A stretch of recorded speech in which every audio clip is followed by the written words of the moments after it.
You'll never survive without my son's fortune, my mother-in-law spat, her designer heels clicking across my now empty office. A little gold-digging secretary like you? Pathetic. I smirked, adjusting my glasses. The nameplate that once read, Elizabeth Moore, Executive Assistant, was already packed away in the cardboard box at my feet.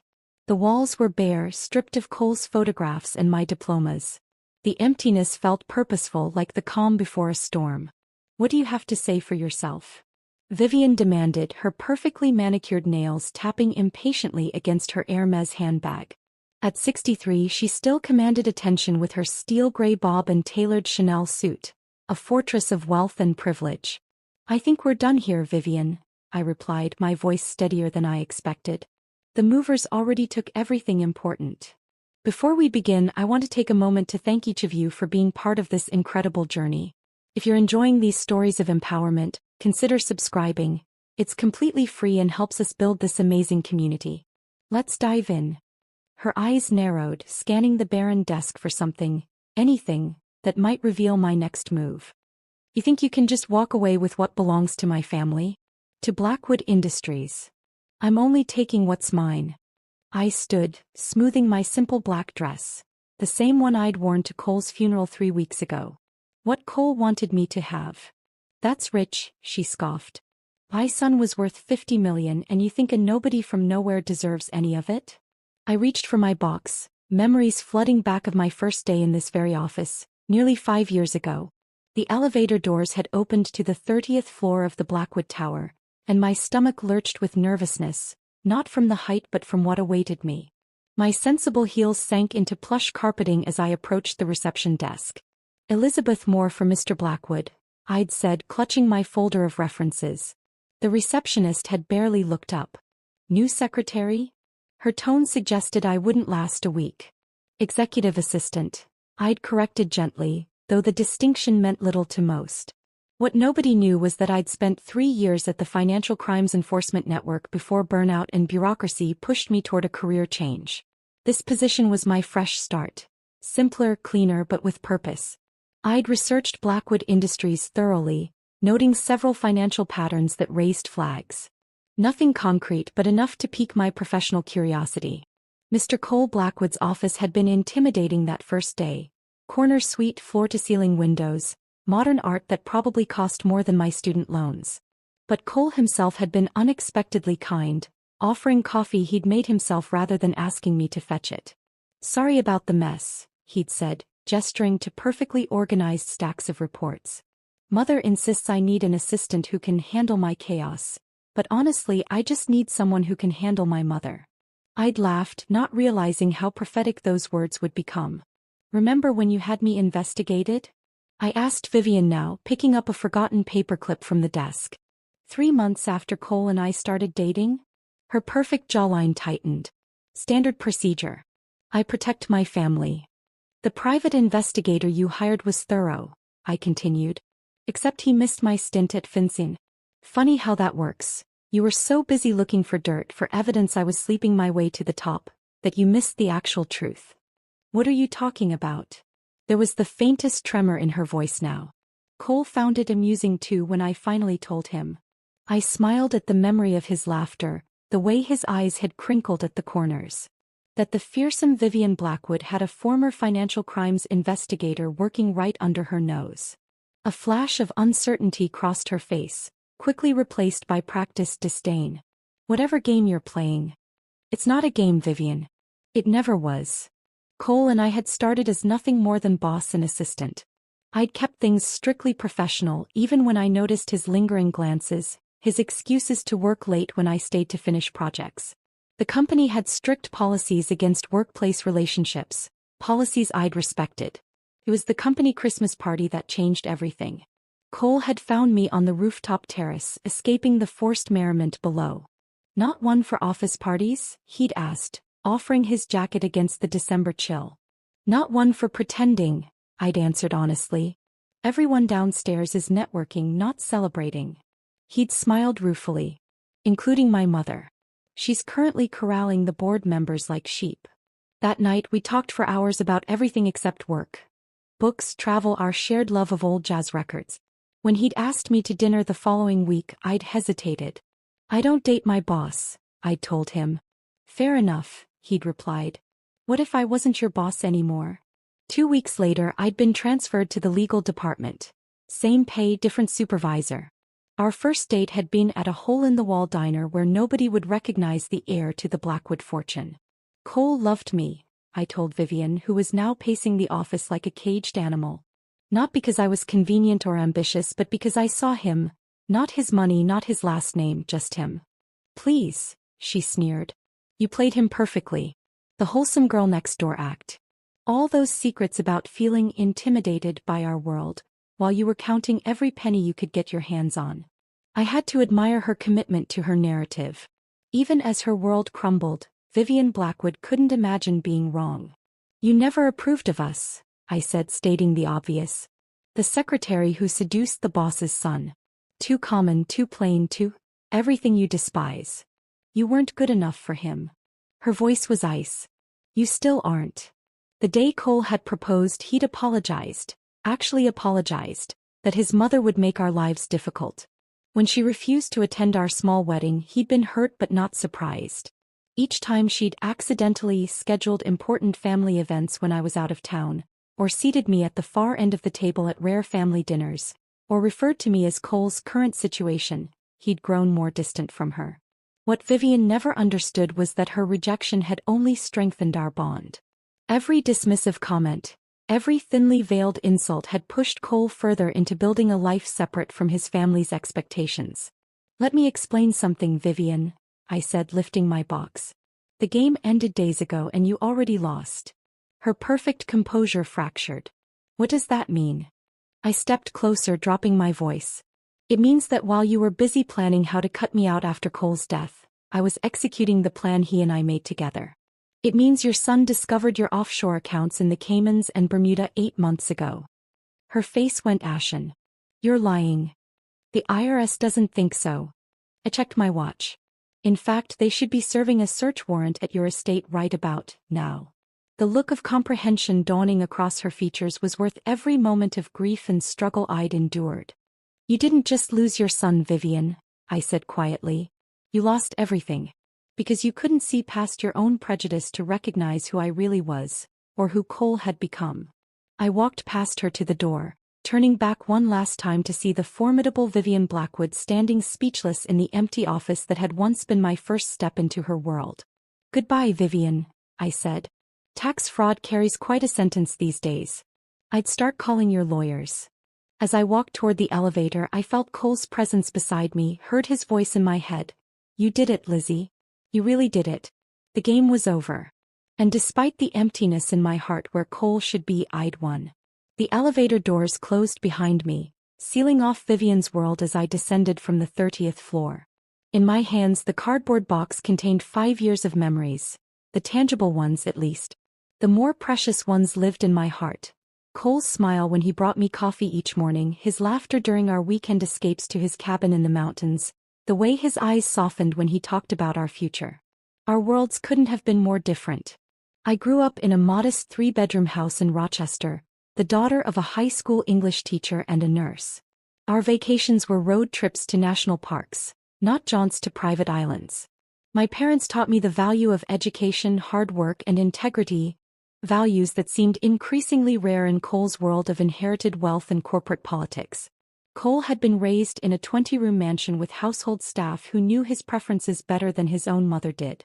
His childhood photos showed a serious little boy in tailored clothes, standing stiffly beside his father at charity galas or sailing regattas. There were few pictures of him simply playing or laughing. "I was groomed to take over the company before I could even read," he once told me as we lay in my small apartment, the sounds of the city drifting through open windows. Every decision was made with the Blackwood legacy in mind. My schools, my friends, even my hobbies. "That sounds suffocating," I'd replied, running my fingers through his hair. He'd smiled sadly. It was my normal. I didn't know any different until college when my roommate invited me home for Thanksgiving. His family argued and laughed and hugged. They were messy and real. Our family dinners were like board meetings with better china. Our courtship unfolded cautiously at first. Cole was accustomed to women who wanted his money, his status, or the doors he could open. My indifference to these things both confused and attracted him. Our third date, he'd suggested an upscale restaurant where entrees cost more than my weekly grocery budget. "I'd rather try that new food truck downtown," I'd countered. "The one with the Vietnamese-Mexican fusion tacos." We'd ended up sitting on a park bench, sauce dripping down our wrists, laughing as Cole experienced his first street food epiphany. "How have I never had this before?" he'd asked, genuinely bewildered. "Because you live in a bubble," I teased. "A very fancy, very expensive bubble." Little by little, I introduced Cole to my world. Discount movie theaters, weekend flea markets, the satisfaction of assembling IKEA furniture with nothing but sweat and cursing. In return, he navigated me through the unfamiliar terrain of his reality. The unspoken rules of high society, the exhausting performance of wealth, the subtle power plays beneath polite conversation. "You don't have to change for them," Cole had insisted before my first Blackwood family dinner. "Just be yourself." "Your mother already hates me," I'd reminded him, straightening his tie. Maybe I should pretend to be someone else entirely. The dinner had been a disaster, with Vivian interrogating me about my pedigree, as if I were a show dog. When she discovered my father taught high school, she'd actually winced. "Education is so important," she'd said with manufactured graciousness. "Though I suppose public schools serve their purpose." Cole had squeezed my hand under the table, our private signal that we were in this together. After 6 months of dating, I'd taken Cole to meet my parents. My father had quizzed him about baseball teams while my mother pushed second helpings of lasagna on him. By dessert, Cole was helping my younger brother with calculus homework. Later that night, in the guest bedroom my mother had prepared, separate from mine, with a pointed look about respecting her roof, Cole had whispered, "I've never felt so normal. It's incredible." After a year together, Cole proposed on a Tuesday evening in my apartment. No fancy restaurant or elaborate setup. Just the two of us, takeout containers on the coffee table, when suddenly he was on one knee. "I don't want the life they planned for me," he'd said, his voice thick with emotion. "I want a real life. With you." The ring had been his grandmother's, not the massive diamond his mother wore, but a simple emerald that had belonged to his father's mother, the one family member who'd married for love instead of advantage. The wedding was small by Blackwood standards. 60 guests instead of 300. We'd chosen a botanical garden rather than the country club. My dress was off the rack, altered by my mother's friend. The night before the ceremony, Vivian had called. "Cole, darling." Her voice had dripped with concern over the speakerphone. "It's not too late to reconsider. The prenup as written leaves you terribly exposed. She could take half of everything." "Mother, Elizabeth is sitting right beside me," Cole had replied evenly. "And we've already signed the prenup your lawyers drafted. I'm just looking out for your interests. This girl." "My fiancée," he'd corrected firmly. "She's not from our world, Cole. She doesn't understand our responsibilities, our legacy. Good. Our world could use some fresh air." The wedding day arrived with sunshine and a notable absence. Vivian had sent a crystal vase with her regrets, claiming a last-minute board meeting. Cole had been hurt but unsurprised. My parents had embraced him as a son, their warmth filling the void his mother left. The pressure didn't stop after we said, "I do." 6 months into our marriage, Cole came home ashen-faced from a private lunch with his mother. "She's threatening to vote against me at the next board meeting," he'd explained, loosening his tie with shaking hands. "Says my unfortunate marriage is affecting shareholder confidence." He'd laughed bitterly. Apparently, some high-profile divorce would be better for the company than a stable, happy marriage to someone without the right connections. "What did you tell her?" I'd asked, heart-pounding. "That she was welcome to vote however she pleased, but if she ever disrespected my wife again, she'd lose her son as well as her voting proxy." His voice had been steady, his resolve unshakable. Each challenge strengthened us. When Vivian spread rumors that I was pregnant before the wedding, I wasn't. We laughed it off. When she accidentally excluded me from the annual Blackwood Foundation Gala, Cole declined to attend as well. When she offered to buy me out of the marriage, an actual check slid across her mahogany desk. I'd torn it up and left without a word. What Vivian never understood was that her opposition forged something unbreakable between us. Cole and I weren't just husband and wife. We were allies against a world that wanted to separate us. Our different backgrounds became our strength rather than our weakness. My practical nature balanced his idealism. His resources supported my ambitions. Together we created something neither of us could have built alone. A partnership based on mutual respect, shared values and genuine love. Something Vivian, for all her wealth and power, had never experienced. In Cole's final months, as he uncovered his mother's financial schemes, that partnership would become more important than either of us could have imagined. The phone call came at 2:17 a.m. on a Tuesday in March. "Mrs. Blackwood?" The unfamiliar voice was gentle but clinical. "This is Dr. Romero from Mercy General. I'm afraid there's been an accident involving your husband." The rain-slicked highway. A truck driver who'd fallen asleep at the wheel. Cole had been returning from a late meeting in Philadelphia. They said he died instantly. The next hours passed in a blur. The sterile hospital hallway, the form they asked me to sign, the small bag containing Cole's personal effects. His wedding ring was still warm when I slipped it onto my thumb. I drove home alone in the pre-dawn darkness, gripping the steering wheel so tightly my knuckles ached. Our house, the modest 4-bedroom we'd chosen instead of one of the Blackwood properties, was exactly as we'd left it. Coffee cups in the sink. Cole's running shoes by the door. His laptop open on the kitchen counter, waiting for him to finish the work he'd planned for the morning. I collapsed onto our bed, burying my face in his pillow. Still smelled like his shampoo. The doorbell rang at 7 a.m. sharp. I hadn't slept, hadn't moved. Through the peephole, I saw Vivian's perfectly coiffed silhouette, her driver standing at a respectful distance by the town car. "Elizabeth." Her voice was steady, her eyes dry. She wore a tailored black dress as if she'd anticipated the occasion. "I've made the necessary arrangements." "No, I'm sorry." No acknowledgement of shared grief. No embrace for the woman her son had loved. "Arrangements?" I echoed hollowly. "For the funeral. Saturday at St. Paul's. The family plot is prepared." She stepped past me into the foyer, her critical gaze sweeping over our home, the one she'd called charmingly modest with thinly veiled disdain when Cole had proudly given her a tour. "I've taken the liberty of drafting the obituary," she continued, placing a folder on the console table. "Naturally, the board will need to appoint an interim CEO immediately." I stared at her, numb with disbelief. Cole had been dead less than 6 hours and she was already securing her corporate kingdom. The funeral was a spectacle of wealth and corporate politics. Vivian had overruled my wish for a small, private service. Instead, St. Paul's Cathedral overflowed with executives, business associates and society figures, many of whom Cole had actively avoided in life.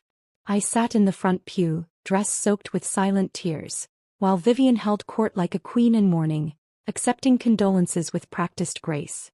Her eulogy spoke of the Blackwood legacy and Cole's dedication to the family business. Not once did she mention our marriage or the life we'd built together. My father squeezed my hand throughout the service. My mother had wrapped her arm around my shoulders, glaring daggers at Vivian across the flower-laden casket. She didn't even ask what music he would have wanted. My mother had whispered angrily as the organist played Vivian's selections, formal traditional pieces Cole would have hated.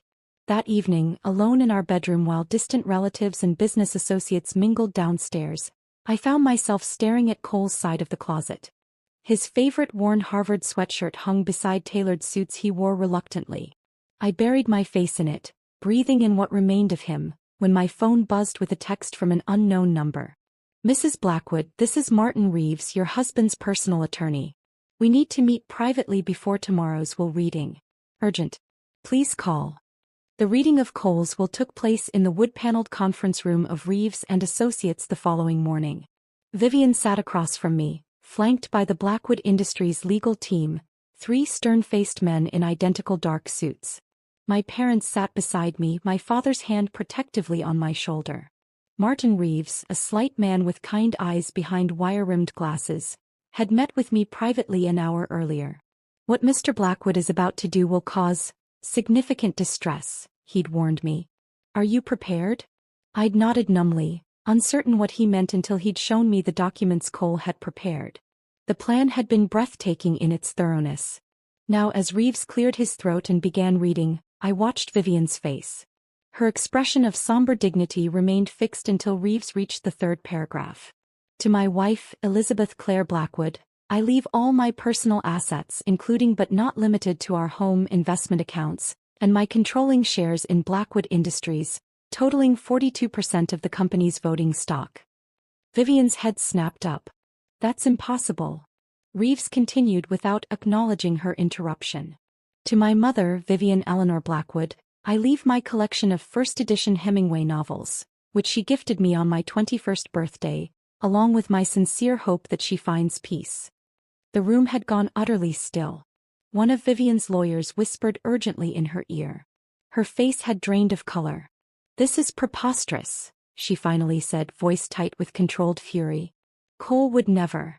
Mrs. Blackwood, I assure you these documents were prepared by your son personally, with sound mind and full legal authority, Reeves replied calmly. The changes to his will were executed 3 months ago. Without consulting the board? Without consulting me. Vivian's voice rose sharply. There are family trusts provisions, which Mr. Blackwood, as primary beneficiary, had full authority to restructure upon reaching the age of 35, Reeves explained, sliding a document across the table. As he did 14 months ago. The aftermath was immediate and brutal. Before Cole was even in the ground, Vivian had her legal team filing motions to contest the will, claiming I had manipulated Cole, that he wasn't of sound mind. When that failed to gain traction, she tried to invoke obscure clauses in the company charter. 3 days after the funeral, I returned home from a meeting with Reeves to find the locks changed on our house. A security guard, one I didn't recognize from the company, informed me that Mrs. Blackwood Sr. had ordered a security review of all Blackwood properties. You have no right, I'd said, voice shaking with rage rather than fear.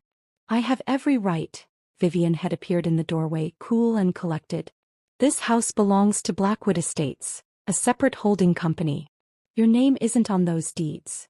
She was wrong, as Martin Reeves quickly established with a single phone call. Cole had quietly transferred the property 6 months earlier. The next day, I arrived at Blackwood Industries to find my security clearance revoked and my personal items from Cole's executive suite packed in boxes in the lobby. A courtesy, the security director had explained uncomfortably, not meeting my eyes. Mrs. Blackwood thought you might want these before. Well, before the transition is complete. The war escalated daily. Vivian called board members, investors, even our friends, spreading whispers about my emotional instability and concerning financial decisions. She arranged an emergency board meeting to protect the company's interests during this difficult time. What she didn't know was that I'd already met privately with 5 of the 9 board members, guided by notes Cole had left with Martin Reeves. The emergency meeting had not gone as she planned. A week after Cole's funeral, as rain streamed down the windows of our home, Martin Reeves arrived carrying a small envelope. He wanted you to have this after the initial unpleasantness had played out, the attorney said, handing me a safe deposit box key and an address. The next morning I drove to First National Bank downtown. A solemn teller led me to the vault, verified my identification, then left me alone with the metal box. Inside was a sealed envelope with my name in Cole's familiar handwriting, a USB drive, and a small velvet jewelry box. I opened the letter with trembling hands. My dearest Lizzie, if you're reading this, then I'm gone and Mother has shown her true colors.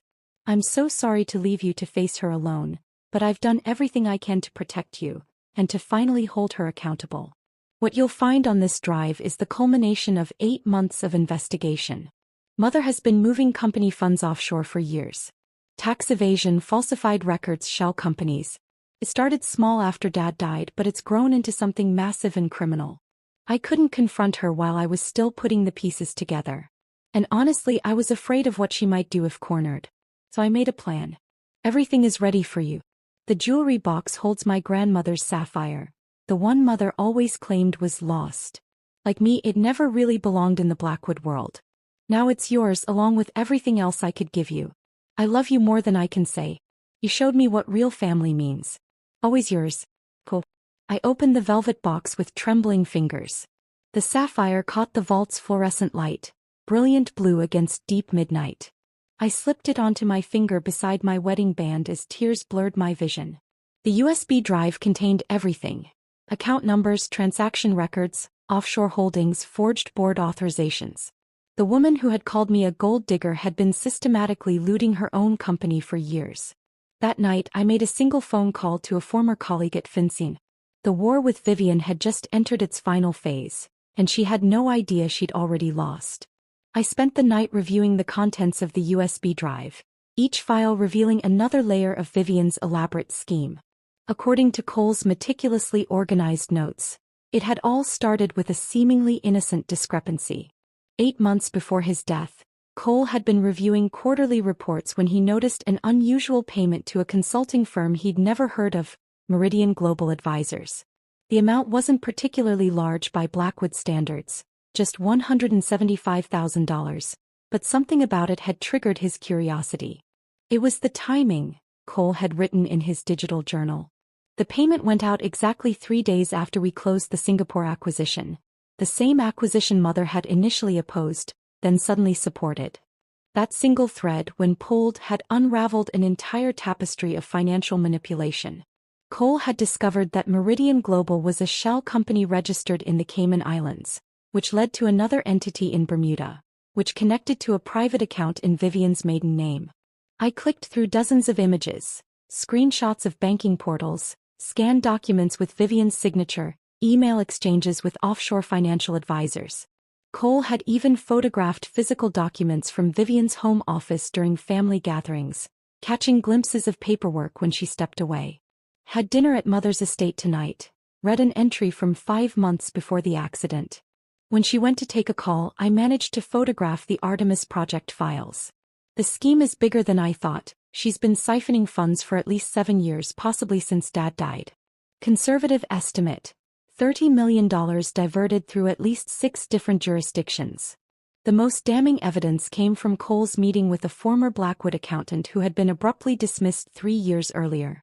The man had been reluctant to speak until Cole assured him of anonymity. He confirmed everything, Cole had written. Mother fired him when he questioned wire transfers to numbered accounts. She claimed they were special investments authorized by the board, but no such authorization existed. He kept copies of the original transfer records out of fear she would come after him someday. Smart man. While gathering evidence against his mother, Cole had simultaneously been protecting me. There were detailed notes about consultations with estate attorneys, carefully restructuring his holdings to ensure I would inherit everything without legal challenges. He'd updated beneficiaries on insurance policies, investment accounts, and pension funds. He'd transferred property deeds, vehicle titles, and even his precious vinyl record collection into my name. "She'll fight you for every penny," he'd written. "But I've built a wall around our assets that even Mother's army of lawyers can't breach." The irony is that her own obsession with tax avoidance created the perfect precedent. If she challenges how I've structured my estate, she'll expose her own methods. I marveled at Cole's foresight, his attention to detail. While presenting the image of a dutiful son and CEO, he'd been meticulously documenting his mother's crimes and securing our future. The double life must have been exhausting, yet his notes never showed resentment, only determination and occasional sadness.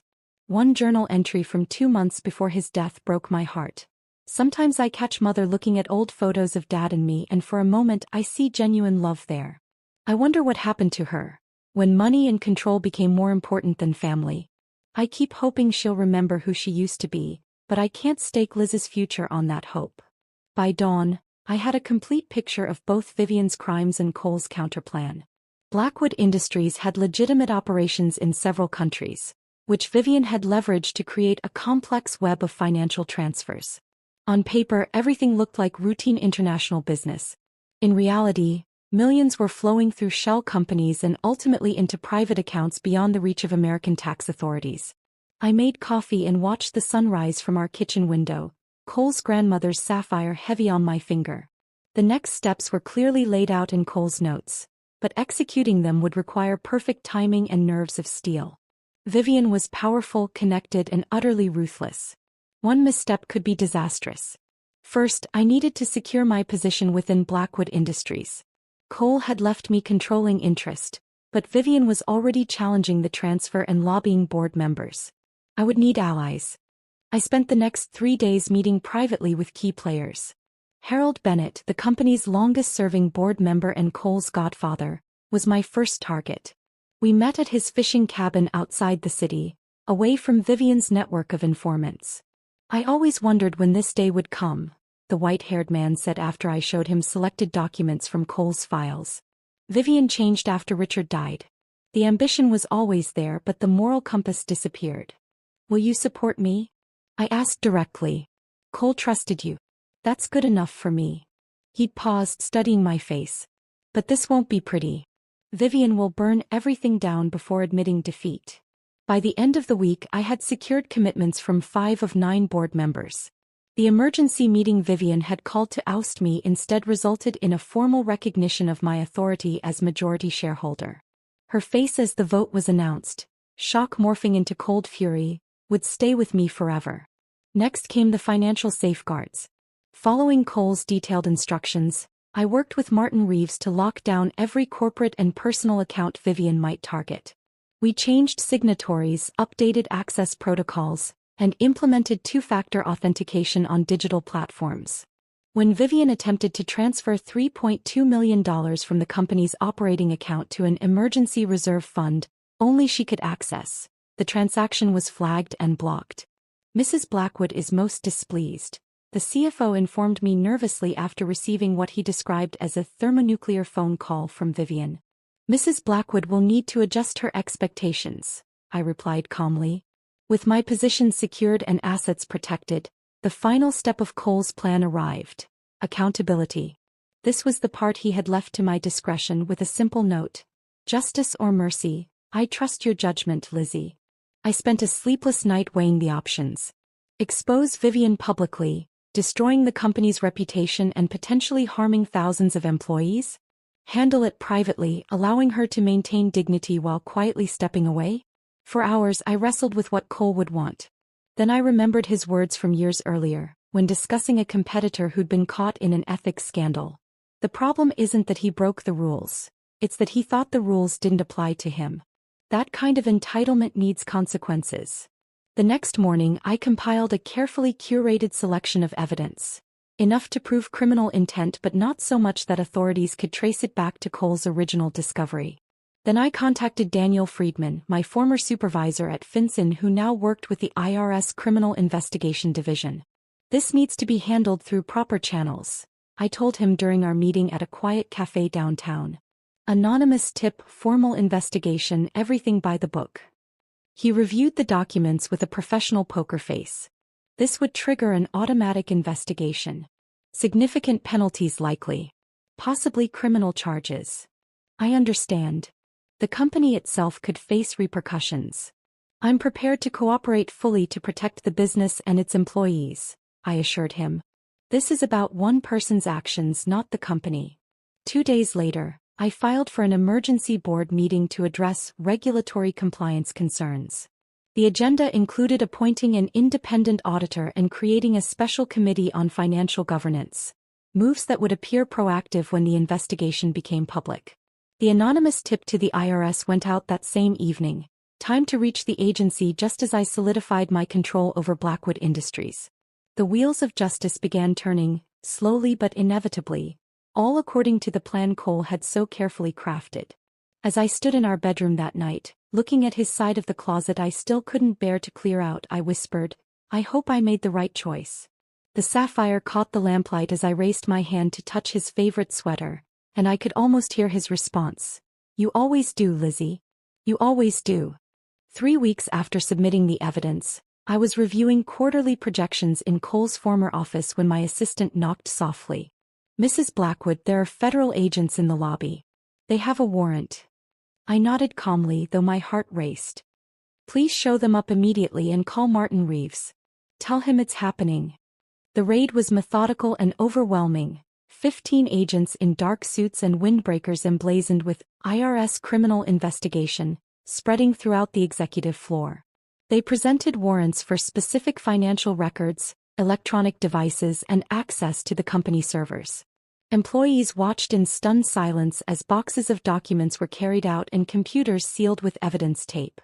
The lead investigator, a stern-faced woman named Agent Pearson, approached my desk with professional detachment. "Mrs. Blackwood, we have a simultaneous operation underway at Vivian Blackwood's residence. I'd advise full cooperation." "Of course," I replied, unlocking my computer. "Blackwood Industries has nothing to hide. I've already instructed our IT department and records management to provide whatever assistance you need." Her expression revealed nothing, but I sensed her surprise at my ready compliance. "I should inform you that we're executing search warrants at multiple locations, including 4 offshore entities connected to this company." "I understand. Would you like coffee while you work? It's going to be a long day." A hint of a smile crossed her face before she returned to her professional demeanor. "That won't be necessary. But thank you." Throughout the day, I maintained an outward calm, directing employees to cooperate fully while secretly monitoring texts from Harold Bennett, who had connections within local law enforcement. His messages provided glimpses of the parallel raid at Vivian's estate. 7 vehicles at the mansion. Vivian attempted to deny entry. Warrant prevailed. An hour later, she tried to make a call to Switzerland. Agents stopped her. Not going well. By late afternoon, the agents at Blackwood Industries were packing up, having copied server data and collected dozens of boxes of records. I had just signed the final inventory form when my phone rang, Vivian's name flashing on the screen. "You little snake," she hissed before I could speak. "Do you have any idea what you've done?" "I believe federal agents are explaining that very clearly," I replied evenly. "They're tearing apart my home. 30 years of my life, my privacy violated because of some accounting discrepancies that could have been resolved internally. I closed my office door for privacy. Tax fraud of this magnitude isn't a discrepancy, Vivian. It's a crime. They're saying Cole was involved." Her voice shifted suddenly, calculating even in crisis. "That's their theory, that Cole set everything up before his death and I was merely following his instructions. After all, he was CO. My blood ran cold at her willingness to tarnish her dead son's name to save herself. What a convenient narrative. "It's the obvious conclusion," she pressed. "The prosecutors will see that. The poor man arranged these accounts to protect the family, then died unexpectedly before explaining the situation to anyone. A tragic misunderstanding. Is that what you're going with? Blaming your dead son for your crimes? It's called survival, Elizabeth. Something you understand quite well, apparently." Her voice hardened. "Meet me at the house in an hour. We need to align our stories before this gets worse." "There's no our stories, Vivian. Only the truth. Don't be naive. You're implicated too now that you've taken control of the company. We're in this together whether you like it or not." I thought of Cole, of his meticulous plans and the justice he deserved. "1 hour, I agreed. "We'll talk." Vivian's mansion was in disarray when I arrived, drawers emptied and papers scattered across antique furniture. She sat in the library, a glass of scotch in her trembling hand, looking older than I'd ever seen her. "They took everything," she said without greeting me. "Computers, phones, even my passport. That tends to happen during federal investigations." She drained her glass. "I've already called Senator Morrison. This will be contained by morning." I sat across from her. "Your political connections can't help you this time. The evidence is too substantial." "Evidence can be interpreted many ways." She leaned forward. "Listen carefully. If Cole arranged these accounts." "He didn't." "If he did," she continued sharply, "and I merely maintained them after his death, this becomes a minor issue of improper reporting, not deliberate fraud." I removed an envelope from my purse and placed it on the coffee table between us. "Cole discovered your offshore accounts 8 months before he died. He documented everything. Dates, amounts, account numbers, your conversations with financial advisors in the Caymans. He has photos of documents from your home office, recorded phone calls, statements from former employees you threatened into silence." The color drained from her face. "He knew everything, Vivian. And now so do I. You can't prove. The IRS has enough to charge you with tax evasion, wire fraud, and money laundering. They don't need my help." I opened the envelope, spreading select copies of Cole's evidence on the table. "But if you attempt to smear Cole's name to suggest he was involved in your schemes, I'll make sure every document, every recording, every photograph becomes public. She stared at the papers, recognition flickering in her eyes. He wouldn't have betrayed his own mother. He gave you every chance to stop. You chose money over your relationship with your son. Over basic ethics. Over the law. Her facade cracked, revealing a glimpse of genuine emotion. Not remorse but fear. What do you want? I want you to accept responsibility. Plead guilty, make restitution, serve whatever sentence they give you with dignity. You expect me to go to prison? Her voice rose incredulously. I expect you to face consequences just like anyone else would. I gathered the documents and stood. Cole deserved better than a mother who would blame him for her crimes from beyond the grave. And you think you've won, she said bitterly. The secretary who stole everything. I didn't steal anything, Vivian. Neither did Cole. We earned what we built together. I moved toward the door. The difference between us is that I would give it all back in a heartbeat just to have him here again. In the weeks that followed, Vivian's world collapsed systematically. She was indicted on 17 federal charges. Most of her assets were frozen. Former associates distanced themselves, suddenly unable to recall their once close friendship with the Blackwood matriarch. With Martin Reeves' guidance, I began restructuring Blackwood Industries, implementing transparent financial practices and an ethics oversight committee. The company weathered the scandal surprisingly well once I made it clear that Vivian's actions had been hers alone, and that the new leadership was committed to full cooperation with authorities. 6 months after the raid, Vivian accepted a plea agreement, guilty on 3 counts in exchange for a reduced sentence. The evening news showed her leaving the courthouse, head high despite the circumstances. She would serve 28 months in a minimum security facility, with millions in fines and restitution. That same week I finalized the paperwork for the Cole Blackwood Foundation, dedicated to funding financial literacy programs in underserved communities.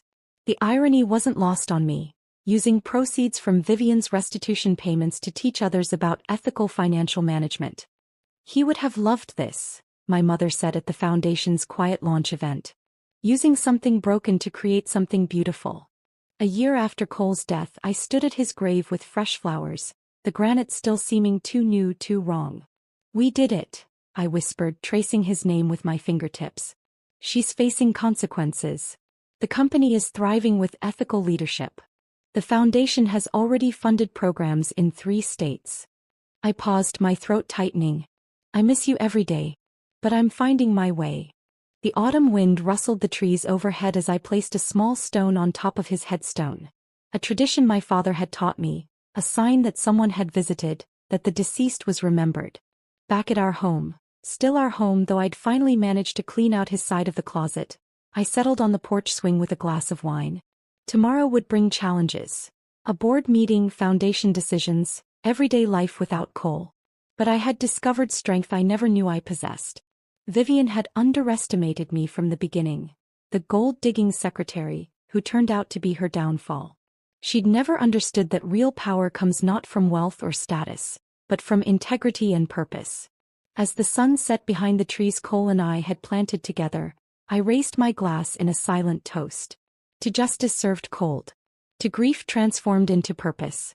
To the love that had changed everything. And to the woman I had become along the way.